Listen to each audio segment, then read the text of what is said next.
So ayun, dito na kami sa highway. Maghahatid sa huling hantungan kay Brother Paas.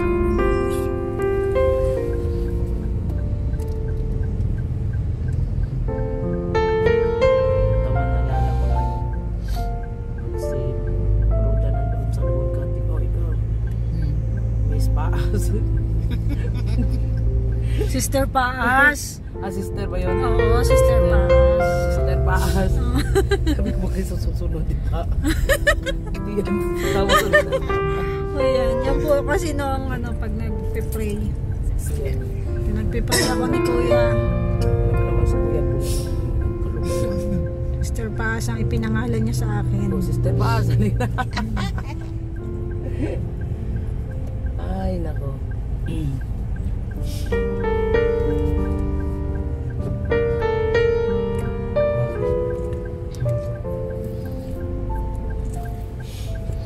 Sa terminal.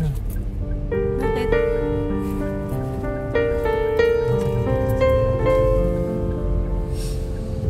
Sa gilid.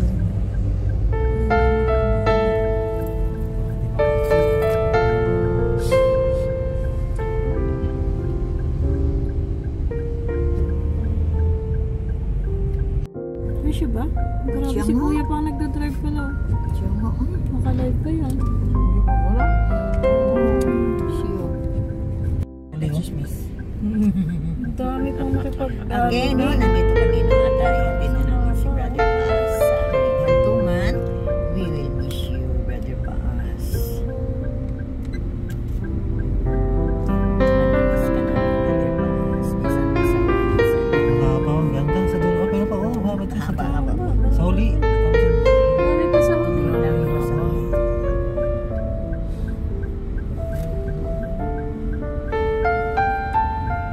Masasakyan mo. Dami pa oh. Mahaba pa dahil sa likod. Oo, mahaba. Marami pang nakasunod sa atin. Ganyan karami yung nagmamahal kay Brother Paas. Tapos naka-live si Kuya, 2,500 yata yung viewers. Noong December na nandun ako sa Lipan. Pag mag-live ako, nandoon na. Mama Kat! Mama Kat, oo, mama, araw-araw yun napasok sa akin. Ay sabi ko, Brother Paas, magpapagaling ka ha. Andito naman kami nagpipray sa iyo. Ganon. Salamat Mama Kat. Mama Kat, pasalubong ha. Pasalubong daw, pagbalik ko doon ng dait. Nadalhan mo ba, Tikat, ng pasalubong? Nanghingi nga siyang kaping barako. May kaping barakong dala, ay wala na. Ayan. Tapos Mama Kat, ano nga yung pamagat sa kinanta mo? Manay tanong. Ikaw, anong kanta yun? Yung kinanta mo baga sa Katarman Samar? Ikaw daw saan doon? Kayong tayo nag-pray ng linggo. One day at a time. Ayan, Mama Kat, yan Mama Kat. Ganda ng ulap po. Oo nga. Naalala ni Ate Kat, si Brother Paas. Oo, one day at a time. Nagtawag lang siya sa akin, Mama. Mama Kat, anong pamagat, Mama Kat? One day at a time pala yung kinanta ko sa Katarman Samar. Ayan, Brother Paas. At yan na may kinanta ko na noon, no? Nung ikay nakaburol. Kantahin mo ulit para sa kanya. One day at a time, sweet Jesus. Yung ganun ba yun? I'm only one. I'm just a woman. What I could be and all that I am. Gusto niyo. Show me this time. I have to climb, Lord, for my sake. Teach me to take one day at a time. Oh, yeah. Nakamotor pala siya. Yung nag-video. Wala, may nagbibideo din po dyan. Nakamotor pala siya. Ito po pala yun. Ano yan, private? Oo. Private cemetery. Bago pala.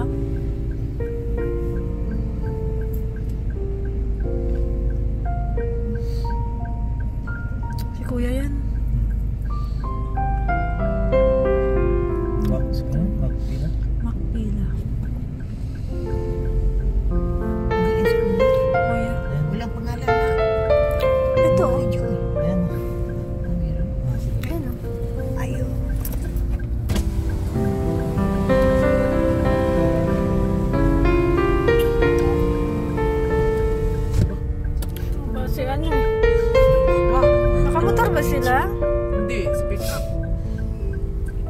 chance talaga si Agul nagtakbuhan na doon.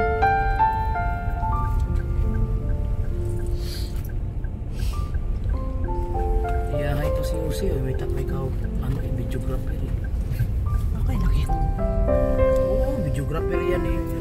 Tapos editor. Editor naman si Usi. Hindi, marunong din yan si Juicy. Edit.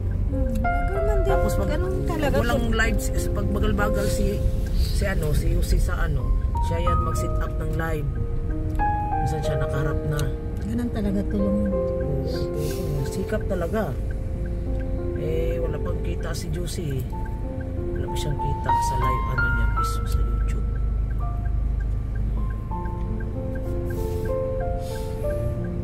Bago lang ito. Mm.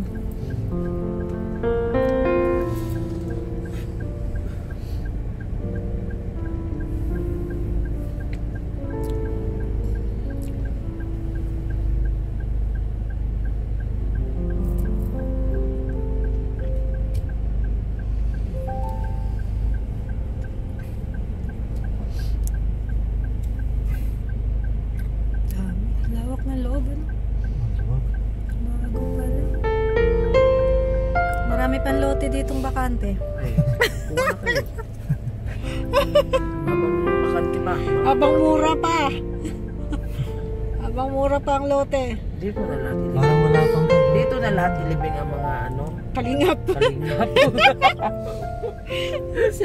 Mga beneficiary.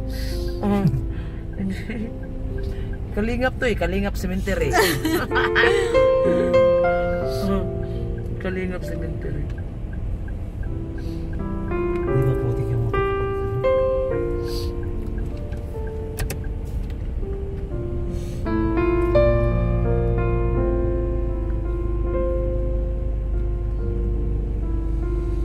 Kaya nga doon, no? Matigas. Bahay dito, tapos kalapit cemetery. Wala man yan. Dapat ipader yan ng haba. Sanay-sanay na yan sila. Iba nga, ginawa kong kama. Naman natutulog sa nitso. Ang bahay niya. Pero ano yan, iba yun. Wala pa yun. Dito cemetery. Tapos magkaroon pa lang ng cemetery dito sa malapit sa ganda sila.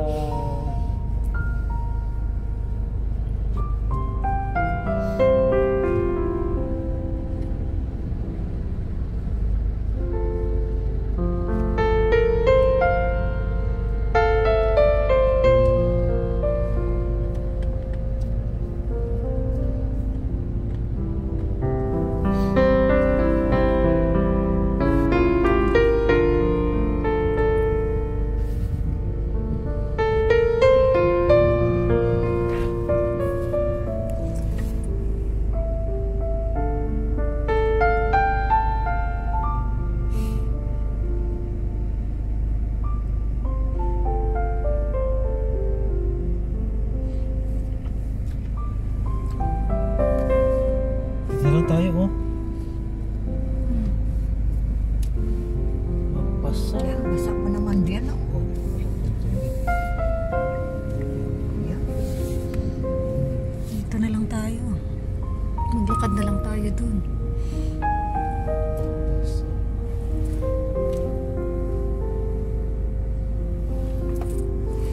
Hindi makaalis yung kairit. Ano? Madulas eh. Yung gulong mo. Balahaw. Ito last. Nagsuko. Dito na lang. Gabo. Kaya si Gabo. Ha? Dito na tayo. Dito na lang tayo.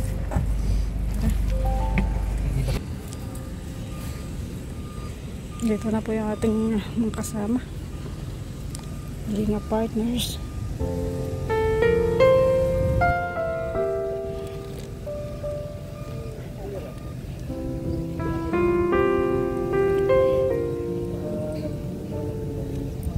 Nagkakabip. Saan ang ano niya? Kunti pa lang nakaano dito, no?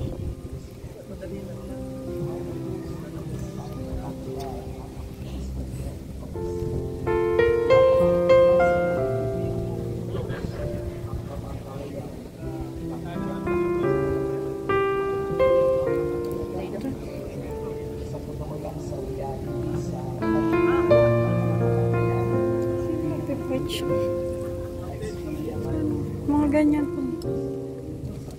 Ilan pa lang? 27 na si brother. Marami pa pala ditong bakante. No? Pang 20 tango. Wag naman. Grabe naman. Baka year 2000 ay 3,040. Grabe ka. Sa inyo 100 years. 100 at pagkapunta kami dyan, kami namamaybay.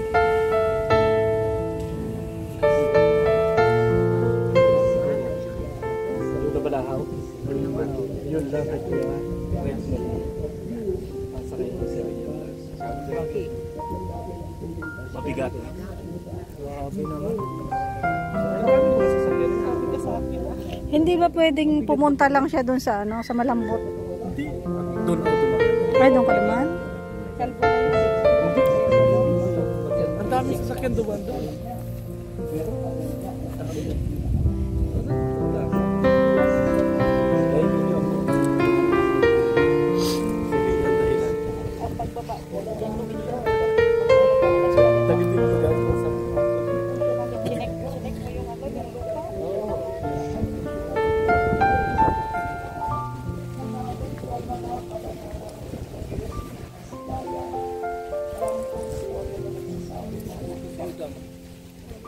Oh.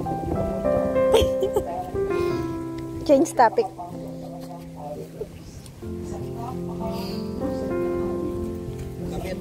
Iniyakan niya si Lazaro kasi sobrang mahal niya. At ang pangalawang interpretation according sa mga Bible scholar, why Jesus wept? Kasi bubuhayin niya si Lazaro. At once na binuhay niya uli si Lazaro, mararanasan niya uli yung sorrow of death, mararanasan niya yung suffering ng sickness, at mararanasan niya po uli yung tinatawag na decay ng pagkabulok. Alam ng Panginoon yun. Kaya Jesus wept. At ang pangatlo po, na pinakamahalaga, Jesus, He assure us. Tayo po ay binigyan niya ng katiyakan of triumph to a final battle in life. Tayo po ay binigyan ng Diyos ng katiyakan ng tagumpay sa huling laban ng buhay.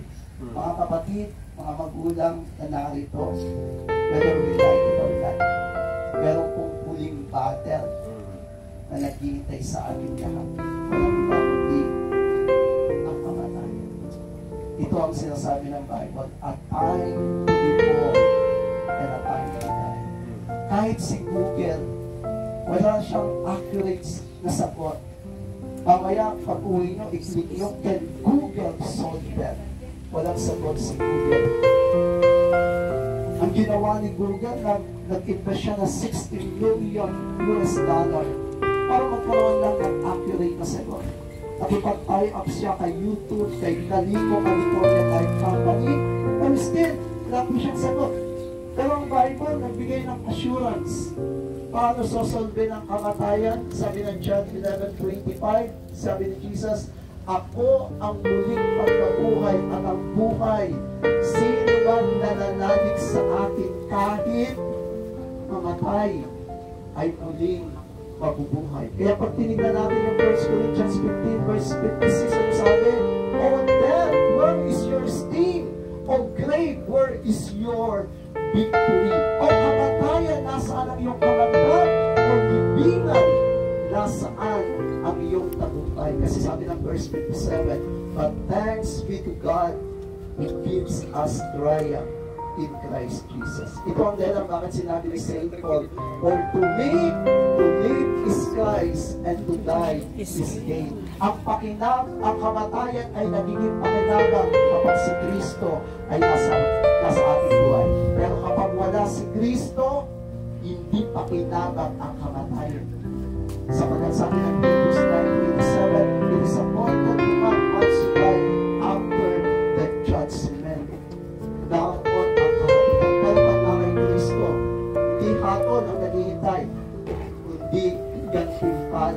ang naghihintay.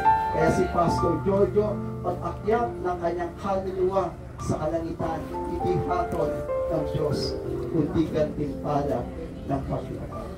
Kaya bakit sinabi, precious in the sight of God is the death of His saints.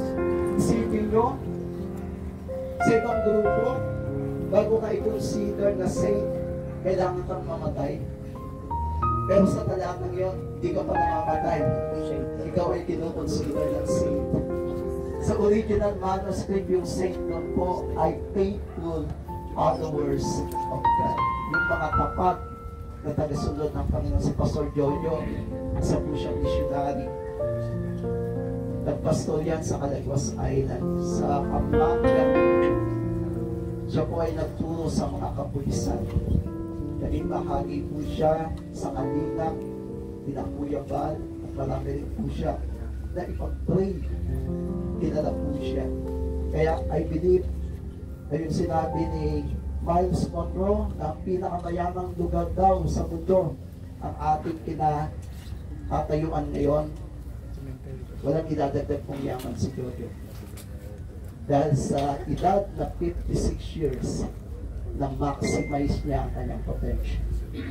At ito ang dahilan kung bakit mission accomplished. Para po mangyari sa ating buhay ngayon, magkaroon tayo ng isang paganda. Sabi ng iba, ang pagdating ng kamatayan ay katulad ng pagdating ng magnanakaw. Walang nakakaalam anumang oras. Pero sa isang tunay na nakay Kristo, ang kamatayan ay hindi dapat katakutan sapagkat ito ay magiging pakinabang. Tayo pong lahat ay umuko sa din. Sumunod lang po kayo sa isang maikling panalangin. Dahil naging makawanan ito, hindi nasayang ang 55 years na buhay niya. Hindi nasayang Panginoon. Ito yung namin po. Salamat sa lahat. Thank you sa pakikiramay. Raise me up tomorrow. Salamat sa Lord. Salamat sa lahat. Salamat sa lahat na sumuporta. Salamat sa lahat na nanalangin. Salamat sa lahat na nakiramay. Salamat sa akong pamilya ng matok, ang pamilya sa Panginoon ni Kuya Banat, ni Kalingap. Salamat sa mga viewers. Si Bani po. Bani, may tissue ako. Magalala.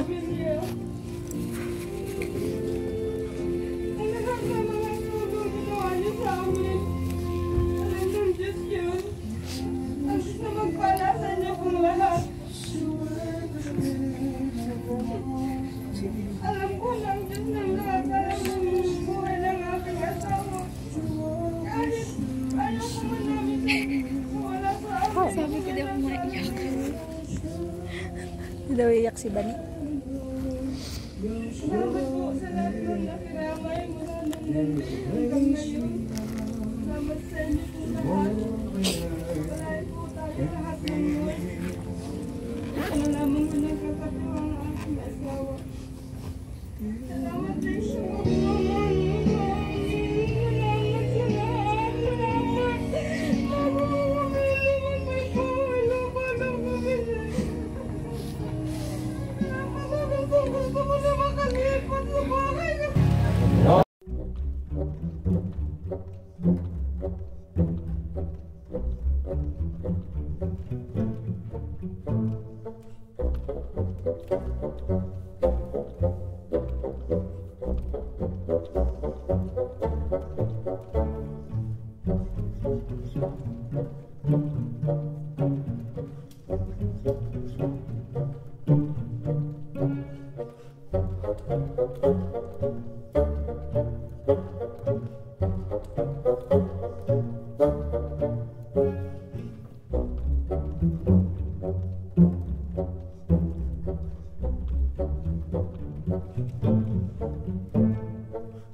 Alalayan niyo siya.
Wala, hindi sila lumilipad.